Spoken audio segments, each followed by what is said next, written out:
आपका नाम मैंने सुना कंट्रोवर्सीज में भी रहा। देखिए, अगर जब आदमी बहुत डिफरेंट तरीके से सोचता है, वो कुछ भी बोल देता है, कुछ लोग उसको एज ए कंट्रोवर्सी उठा लेते हैं। लोग उसके लिए अपने आप को बचाने की कोशिश करते हैं कि if you speak against all this multinational company they will sue you, let them sue me. But मैं तो सच्चाई बोला, जितनी कंट्रोवर्सी होती है इसका उसके पीछे कौन है, उनकी बैकिंग होती है। इसको ठीक करेंगे, इसको ठीक करेंगे, बहुत बोलता है, इसको ठीक करेंगे। आपके जो ग्रैंडफादर थे नजीर अहमद जी, मेरे दादा, हाँ जी, तो वो वाइसरॉय माउंटबेटन के हेयर स्टाइलिस्ट थे। मैं आपको एक इंटरेस्टिंग बात बताऊं। जी जी बिल्कुल। आजादी से पहले जितने भी हमारे फ्रीडम फाइटर थे जी, वो सब मेरी दादा की कैंची के नीचे। फिर ये जो स्टाइल थे इंदिरा गांधी जी और एपीजे अब्दुल कलाम के, वो मेरे फादर में पहुंचा। शोर मूवी ने वो दिन का रिकॉर्ड मिल रहा है, तुक्के में बन गया। नहीं, 24 घंटे शायद 10 मिनट अच्छा शायद किया था। बहुत पुरानी बात हो जाती है, ये बात होगी 97 की। लेकिन उस दिन शायद फर्स्ट टाइम एक नाइके शो को लाइव दिखाया जा रहा था पूरी दुनिया के।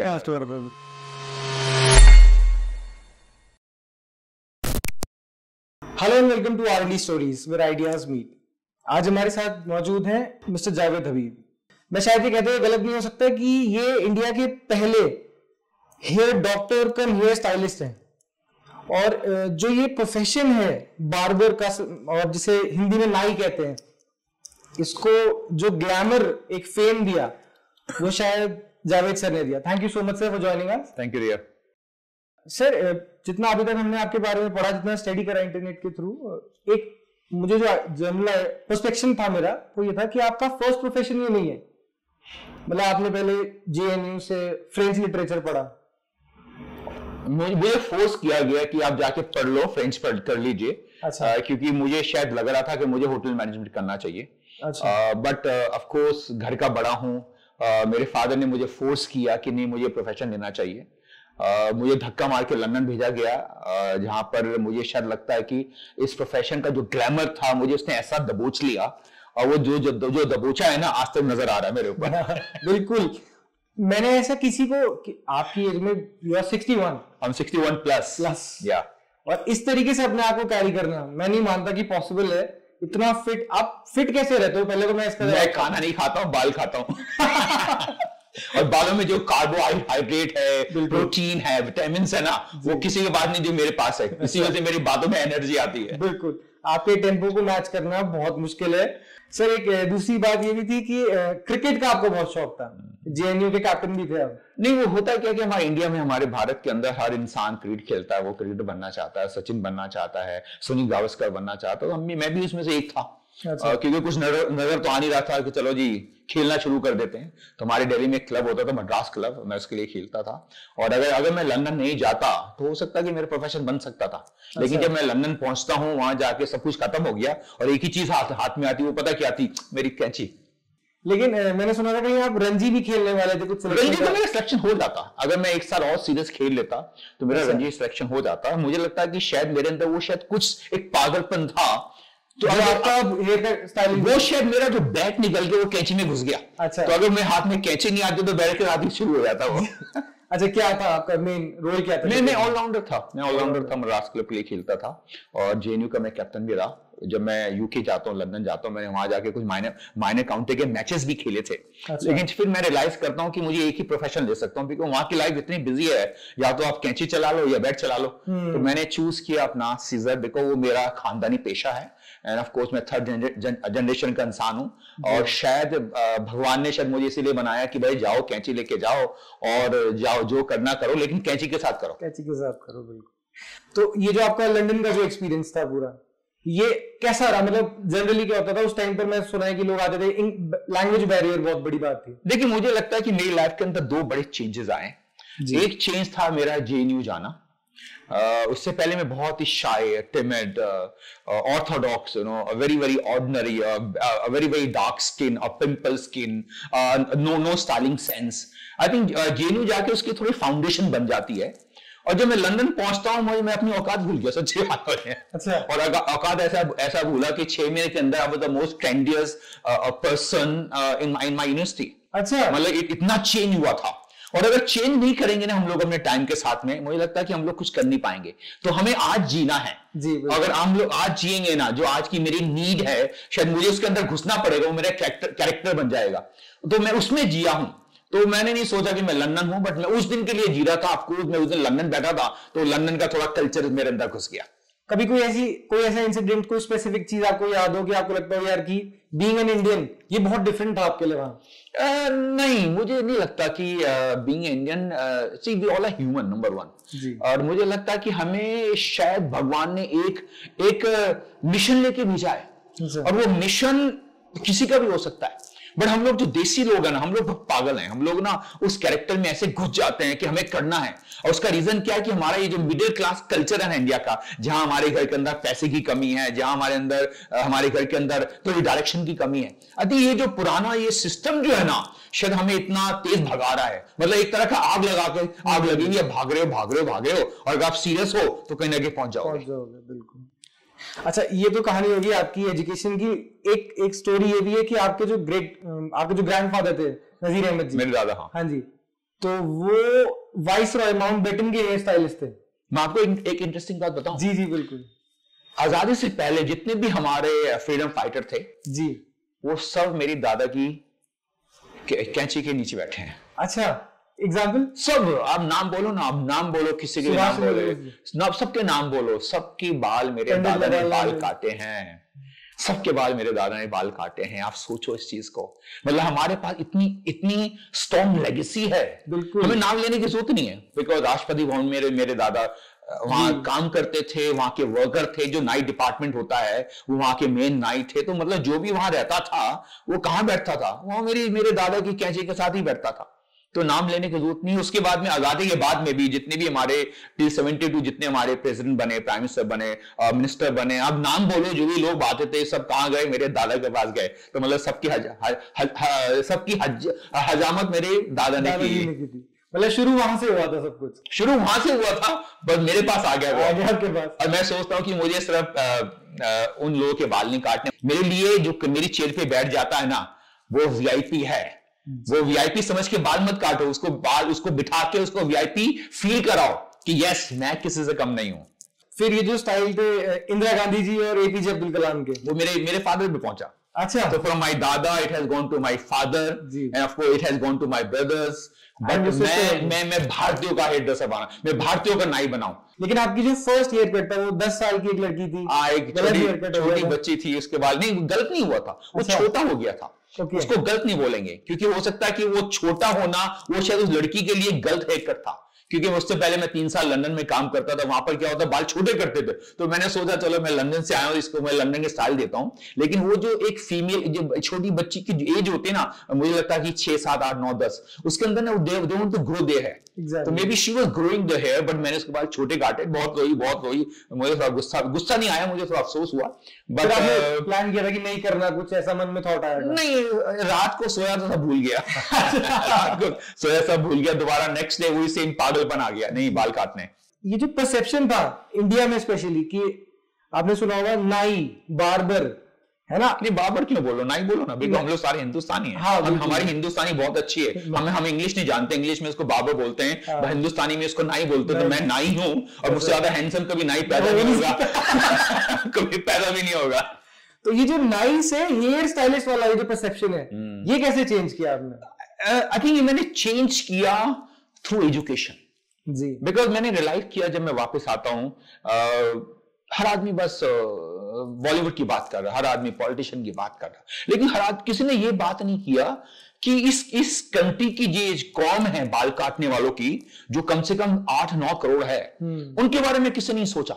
उनको चेंज करने के लिए आपको एक ही वर्ड चाहिए, वो वर्ड पता क्या है? Education, education and education. अगर हम उनको लेके एजुकेशन में आ जाएंगे ना, वो बालों के डॉक्टर बन जाएंगे, और जब डॉक्टर बन जाएंगे ना, वो सिस्टम आ जाएगा, हो सकता है कि वो ग्रो कर जाए।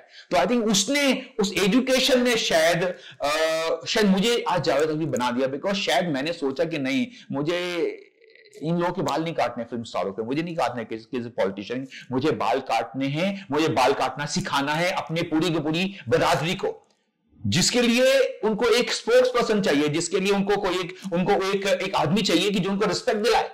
तो हो सकता है कि जावेद हबीब ने क्या किया कि अपनी कौम के लिए काम किया, एंड टुडे लोग बोलते हैं कि नायक का काम कोई छोटा काम नहीं है। जरूरी आपको बालों का डॉक्टर बनना है, जरूरी आपको इंजीनियर बनना है, जरूरी आपको शाहरुख खान बनना है बॉलीवुड का, जरूरी आपको कोई पॉलिटिशियन बनना है, आपको आप नायक भी बन सकते हैं ना, लेकिन उसके लिए आपकी कैंची में इतनी पावर होनी चाहिए। और पावर कैसे आएगी?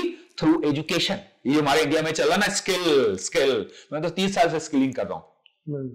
लेकिन इन सब के बीच में आपको लगा कभी ऐसे लोग आपको मजाक उड़ा रहे होंगे? उड़ाने दो ना, क्या फर्क पड़ता है? आदमी को इतना पागल होना चाहिए। होता ना, ब्लिंकर लगा हुआ था, वो कान भी नहीं, मैं सुन भी नहीं पा रहा, देख भी नहीं पा रहा, सिर्फ बाल काट रहा था, तो मुझे कोई फर्क नहीं पड़ा। बहुत लोगों ने पता नहीं क्या क्या नहीं बोला, कि पता नहीं क्या बड़ी बड़ी बातें करता है। लेकिन देखो ना मैंने क्या किया, मैंने जब बोला मुझे 100 शॉप खोलनी, लोग मजाक उड़ाते थे, मैंने 100 शॉप खोली। मैंने बोला मुझे 500 खोलनी है, तब भी लोग मजाक, मैंने 500 खोली।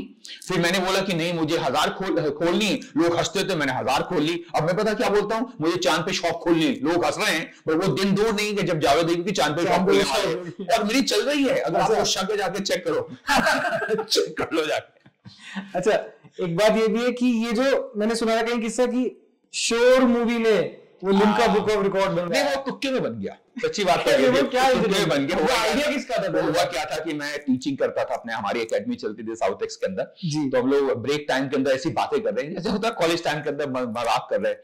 तो एक स्टूडेंट बोलता कि सर जी कुछ नई चीज करते हैं ना क्या, सेम बाल बाल।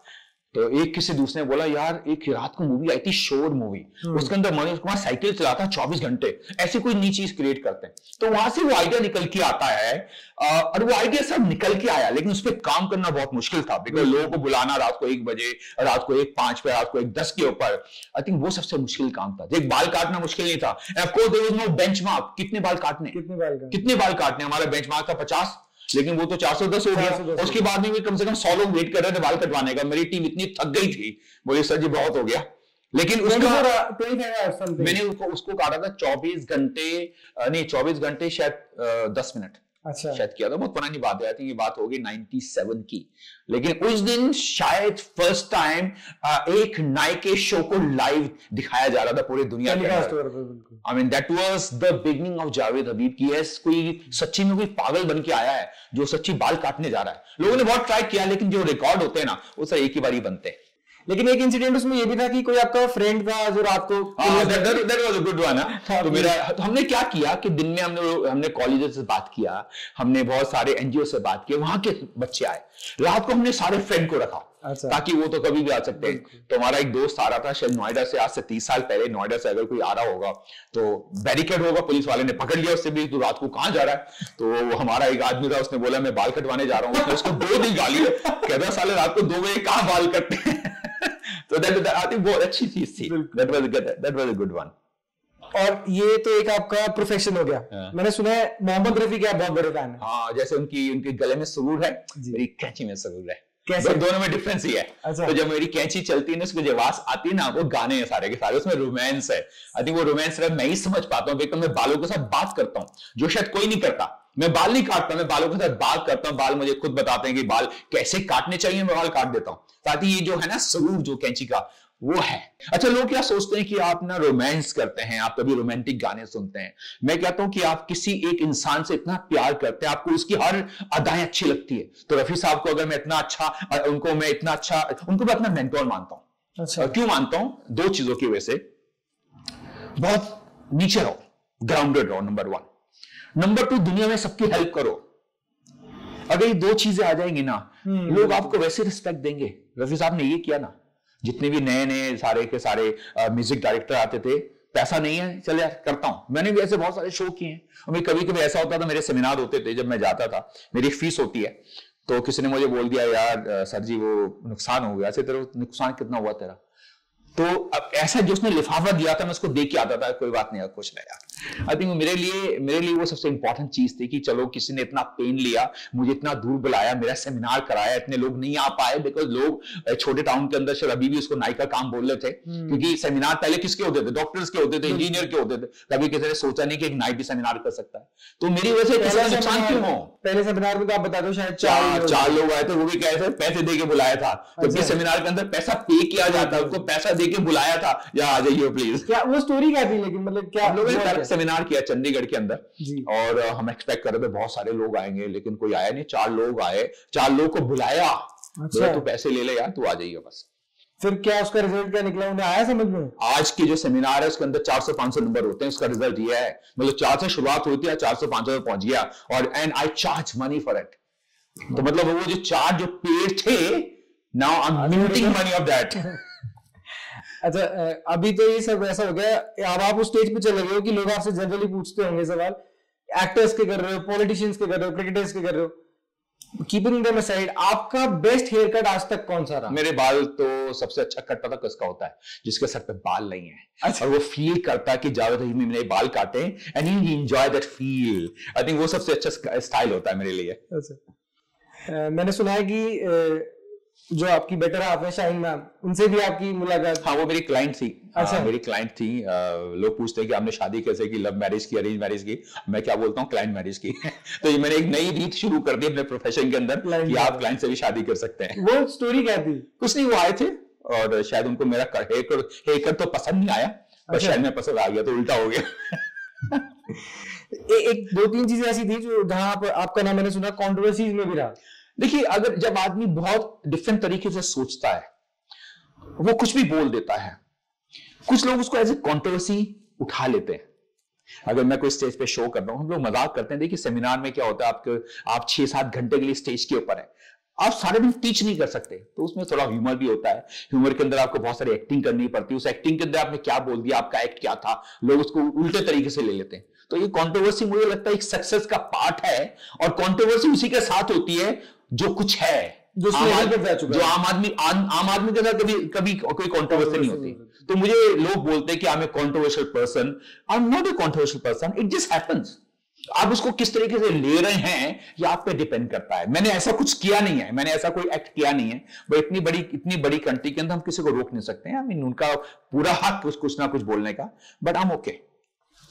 आपने कभी उसके, मैंने देखा था वो जब भी वीडियो सर्कुलेट हुआ था, तो आपने उसके बाद एक अपॉलॉजी वो भी जारी की। अगर मैंने कुछ किया नहीं है, लेकिन अगर कोई हर्ट हुआ है तो मैंने कर दिया, अपना रोल प्ले कर दिया, अपना रोल प्ले किया, बिकॉज मेरी अपनी सोसाइटी है और वो मेरी सोसाइटी का पार्ट है। अगर कोई हर्ट होता है, मुझे माफी मांगनी चाहिए। माफी तब मांगना जब मैंने कुछ किया नहीं है, लेकिन उस माफी मांगने के अंदर कोई बुराई नहीं थी। बिल्कुल। अच्छा, लेकिन फिर ये पॉलिटिकल जो आपका ये रहा कि आप बीजेपी ज्वाइन करिए आपने, इसके पीछे क्या रीजन? देखिए, इसका रीजन बहुत सिंपल था। इस कंट्री के अंदर 3 करोड़ सैलून चलती हैं, एक सैलून के अंदर कम से कम 3-4 लोग काम करते हैं। तो आप सोचिए, इस कंट्री की कम से कम 11-12 करोड़ लोगों की पॉपुलेशन बाल काटने वालों की है। उसको मैं अकेला चेंज नहीं कर सकता, मुझे एक सपोर्ट चाहिए, एक सपोर्ट सिस्टम चाहिए। और अगर मेरी गवर्नमेंट ही मेरा सपोर्ट सिस्टम बन रही है, उसमें बुराई क्या है? तो अगर हमारे सेंटर के अंदर जो भी पार्टी है, मेरा पार्ट है ना, और अगर मेरा पार्ट बन जाता तो उसका फायदा सिर्फ मुझे नहीं हो रहा, मेरी पूरी कॉम को हो रहा है। तो अगर मैंने बीजेपी ज्वाइन की है, मैंने अपनी कॉम को सपोर्ट करने के लिए, अपनी कंट्री को सपोर्ट करने के लिए की है। क्योंकि अगर मैं अपनी कॉम को चेंज कर रहा हूं तो उसका असर मेरी कंट्री पे भी तो पड़ रहा है। तो अपनी कंट्री को चेंज करने के लिए अगर मैं किसी पॉलिटिकल पार्टी का पार्ट बनता हूं, इसमें कोई बुराई नहीं है। यहां पर कोई रिलीजन की बात नहीं है, यहां पर सिर्फ मेरी अपनी प्रोफेशन की बात है।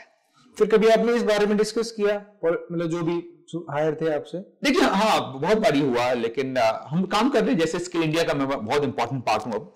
इनफैक्ट स्किल इंडिया के अंदर जो हमारा प्रोफेशन का जो सिलेबस है, वो भी मैंने ही बनाया हुआ है। तो आई थिंक लोग शायद बहुत कम लोग जानते हैं, वो सिलेबस भी मैंने बना के दिया हुआ है, और मैं स्किल इंडिया का बहुत इंपॉर्टेंट पार्ट बनाऊं अपने प्रोफेशन के लिए।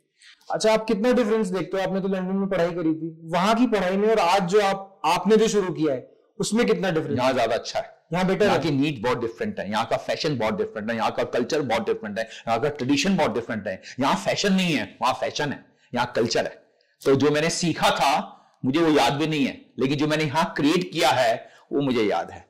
तो मुझे लगता है कि यहाँ की एजुकेशन लंदन से बहुत आगे है, यहाँ की एजुकेशन दुबई से बहुत आगे है, यहाँ की मेरी प्रोफेशन की एजुकेशन सिंगापुर से आगे है। तो हम लोग क्यों पागलों की तरह उस व्हाइट स्किन वाली कंट्री में जा रहे हैं? यहाँ सीखो ना, बिल्कुल यहाँ सीखो, बिकॉज यहाँ के जो लोग हैं, आपने उन्हीं के बाल काटने, उनकी नीड डिफरेंट है। क्यों व्हाइट ब्लॉन्ड बाल काटना सीखना चाह रहे हो? आपको सीखना चाहिए अपने brown and black hair.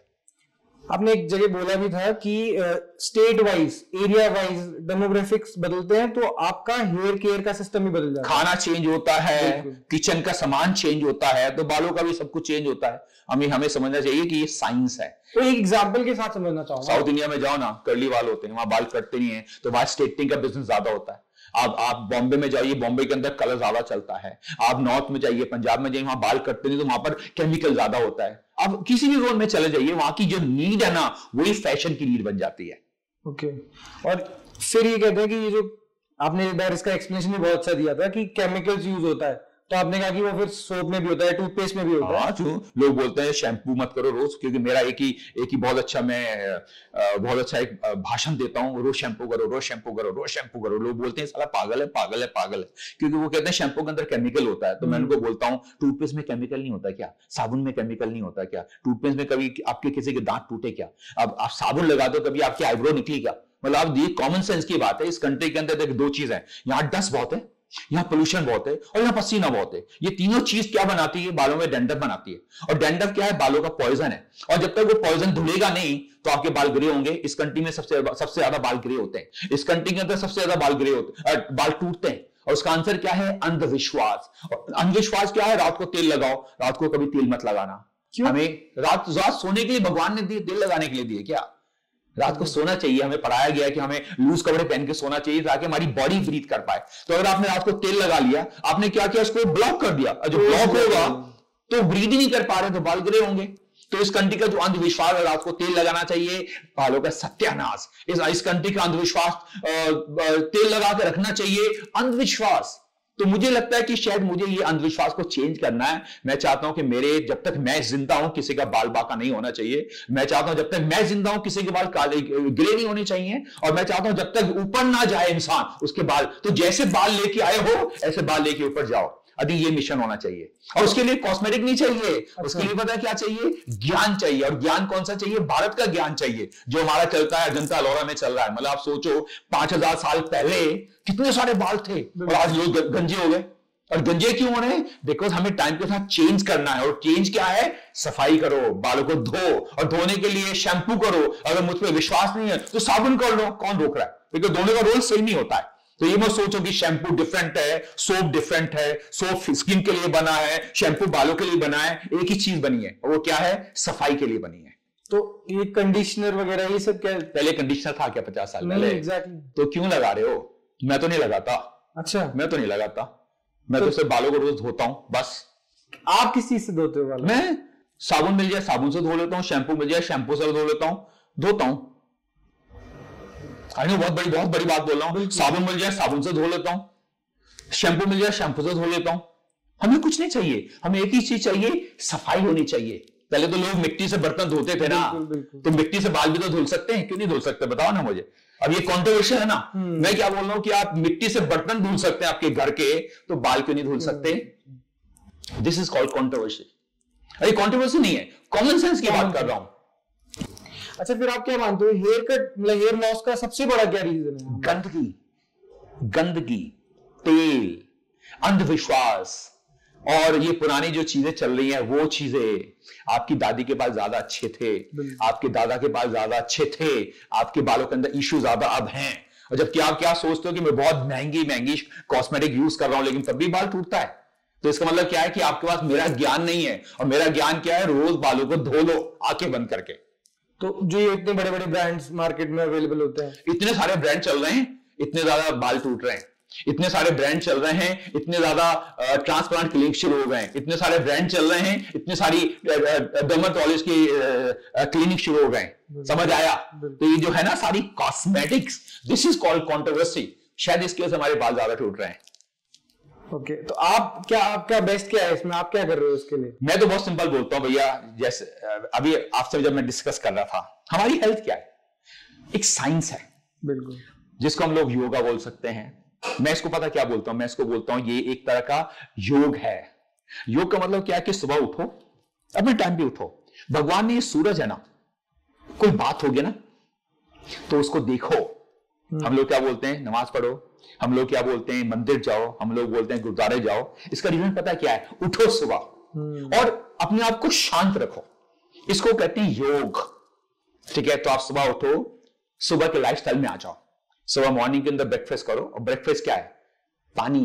Breakfast क्या है? दूध। ब्रेकफास्ट क्या है? ग्रेन। ब्रेकफास्ट क्या है? असली घी। लोग इससे नफरत करते हैं, दूध नहीं पीना, असली घी, इसमें स्मेल आती है। अब देखो मेरी स्किन कितनी अच्छी है, कोई मेकअप नहीं है, कभी लाइफ में कभी फेशियल नहीं कराया, लाइफ में कभी फेशियल नहीं कराया। अब सोचो, ऐसा लगता है कि मैंने अभी फेशियल 1 घंटे पहले कराया, बिकॉज मैं इस लाइफस्टाइल को जीता हूं। मैंने आपको एक बार बोले ना, लाइफस्टाइल में जीना शुरू करो, मतलब जो हमें प्रकृति में मिला है ना, उसको लेके चलते हैं। लंच पे लंच करते हैं। नहीं, आपका ब्रेकफास्ट क्या रहता है? मेरा ब्रेकफास्ट पता क्या होता है? एक रोटी या एक परोठा असली घी के साथ, और दूध, और उसके अंदर कम से कम इतनी सारी मलाई। अच्छा। और उसके अंदर बहुत सारी चीनी। अच्छा। ये मेरा है मॉर्निंग का ब्रेकफास्ट। और ये डेली रूटीन में आप? डेली रूटीन में। और फिर लंच क्या करते हो? लंच के अंदर मैं सब्जी खाता हूँ, मैं रोटी खाता हूँ बस, और थोड़ी सैलेड खा लेता हूँ, दैट्स इट। रात को भी सेम करता हूँ, तो सुबह 1 रोटी, दोपहर में 1 रोटी, रात को 1 रोटी। तो जितना खाओगे इतना जल्दी मरोगे, तो कम खाओ, कम खाओ ना। और वर्कआउट वगैरह कैसे करते हो? वर्कआउट में बहुत सारा वॉक करता हूँ, योगा करता हूँ अपने कॉलेज टाइम का। हाँ, डेली करता हूँ। कॉलेज टाइम के अंदर ऑफ कोर्स मैं जॉगर था, मैं जॉगिंग बहुत करता था, और मैं सिटअप बहुत करता था। तो लेकिन अभी क्या है कि I won't call it age, because age से एक नंबर है, बट मेरा जो लाइफस्टाइल है वो योगा है, मेरा लाइफस्टाइल है, बहुत सारी वॉक है, इस पे काम करता हूँ। और मैनेज कैसे करते हो फिर इन सब चीजों को? मैनेज, आंसर देता हूँ, मैनेज बहुत सिंपल है। लाइफ एक दिन की लाइफ, और उसके अंदर कितने घंटे हैं? 12 घंटे। ये 3 चीजें हैं, ये 3 चीजें फॉलो करोगे, कल था नहीं और कल होगा नहीं। तो मैं जो भी काम कर रहा हूं वो आज के लिए कर रहा हूं, और अगर मैंने आज अच्छा काम किया है, मैं कल के बारे में सोच नहीं रहा, उसका घमंड मुझे नहीं आ रहा, तो मैं प्राउड ही नहीं हूं। नंबर 2, मैं कल के बारे में सोच ही नहीं रहा, लेकिन जो आज मैंने अच्छा काम किया वो कल की फाउंडेशन बन गई। लेकिन मैंने फाउंडेशन कल को सोच के बनाया नहीं है, मैंने फाउंडेशन क्यों बनाया है? आज का। मुझे 12 घंटे बहुत अच्छा काम करना है, बस। ये लास्ट सवाल है मेरा आपसे। अब हमारी यंग जनरेशन को, ये जो जेन ज़ी आई है ना, आप इसको क्या कहना चाहोगे? एक लाइफ है, अच्छा काम करके जाओ। जब जाओ ना, दुनिया आपको याद रखे। ये लैपटॉप, ये मोबाइल, ये सब एक्स्ट्रा है लाइफ का। लाइफ का क्या है? अपना जो कल्चर है ना, हमारे माँ बाप, हमारा जो कल्चर है, हमारे बच्चे, उनको कल्चर दो, क्योंकि यही आपको लुक आफ्टर करने वाले हैं। और ये जो है ना फूड, बेसिक फूड, इसमें बिलीव करो। ये ना ये हमारा जो फास्ट फूड है, हमें लाइफ को फास्ट मरना नहीं है, हमें लाइफ को फास्ट चलाना है। तो इसमें से थोड़ा रियलिटी में जीना सीखो यार। तो ये रात को काम करते हैं और एक्सक्यूज देते हैं, रात को मेरी नींद नहीं आती है यार, कम ऑन यार।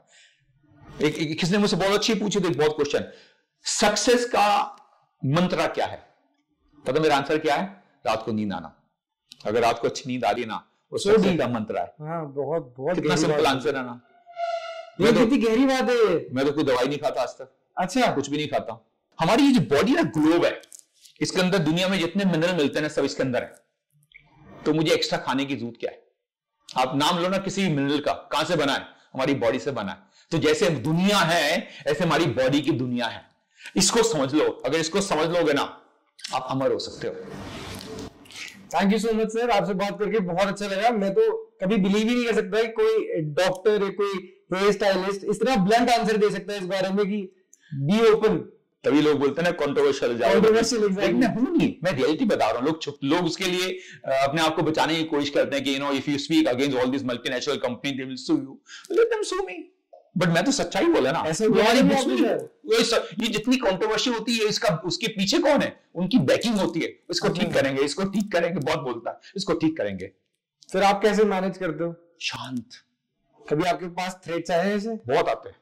शांत हो जाओ, शांत हो जाओ। देखो मैंने सच्चाई बोली है, और सच्चाई का आंसर पता क्या है? सच्चाई। थैंक यू सर, आपसे बात करके बहुत अच्छा लगा। Thank you Lord, thank you.